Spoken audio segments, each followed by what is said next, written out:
It's called the life cycle of the junior mine. Now, this doesn't only hold to a junior mine. What this speculation that you're seeing, is the storytelling. It's a storytelling. Let's say, for example, they discover an oil.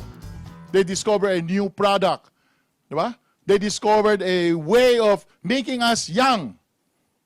They created a company and promoted it. Oh, diba? Kwento, sustainable, numbers. Yan ang sinasabi ni Aswat, diba? May kwento, ito na yan. Ito yung kwento. Lipanto, during this stage, speculation stage, Goldfields signed with them. Right? At the peak was the consummation of the deal. Is it buy on rumor, sell on news? You need to understand how to interpret during the gap up news what's happening. And this is what we're going to talk about today. There's a news, there's an acquisition. What's going on? You need to know the rules. You need to know what's happening.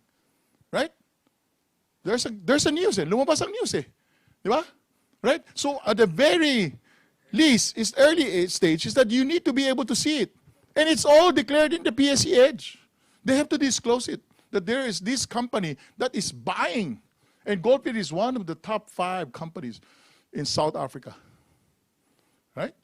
Now, how do you now use those news and capitalize on trying to be able to participate in that move? So let me ask you. This is already more than 10 years, huh? 10 years na yan, huh? Where is it? Obviously, is it here? Or are we here? Nasaan tayo? Are we still here? Where are we?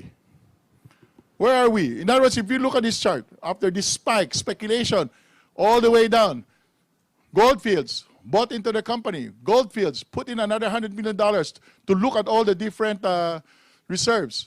Where is it today?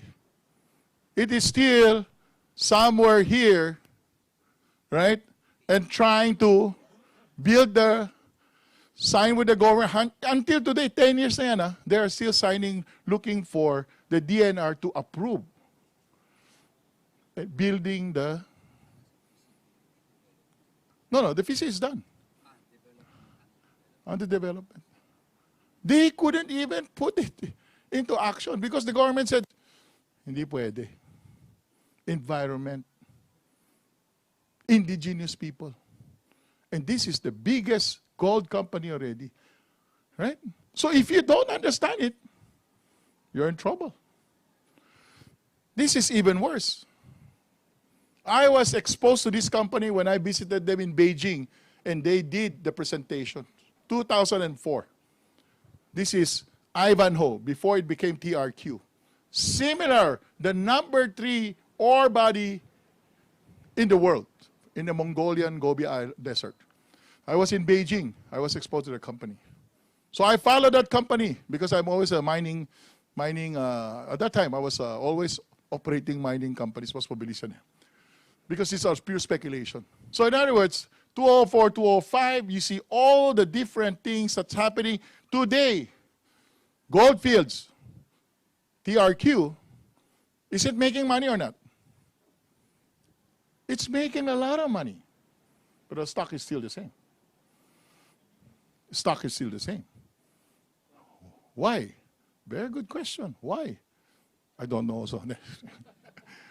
Because they are still a startup. Today, if you look at the company, it's 3.8 billion market cap. 3.8 billion market cap. Do you know how much they borrowed? And who owns it? It is owned by Rio Tinto, the number 2 global mining company. You look at all the disclosures. What are you still lagging? Because they are now building a super highway, 1,500 meters deep. By 2020, the copper price per pound is 50 cents already. The market is about $3. In other words, they are continuing what? Burning, reinvesting. But you can see by 2012, 20, 21, 22, and prices of copper, assuming it starts going up, I believe that by the time they build that superhighway, the cost of production will go down, and they will benefit from it. And it's owned by the Mongolian government. See? But the thing is, that's why if you don't understand these companies, then you're forever, tito na sinabi ni Joe kanina, walang dividendo. Diba?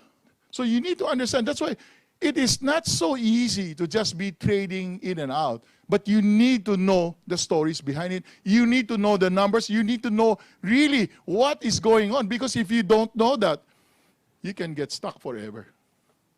You can get stuck forever. But eventually, pag binenta mo, akit na yan. Alright? Just to give you a summary lang. On speculation and during the development stage, please, I made the most money understanding this, the one on the left side. That's why we put it so many times. So that you would know, for example, that now, in speculation, the what do you call this, any startup, when they're speculating, kwento lang yan. By the time it goes back down, you want to be also looking at these companies. Right? You want to be looking at these companies. Okay? We're good?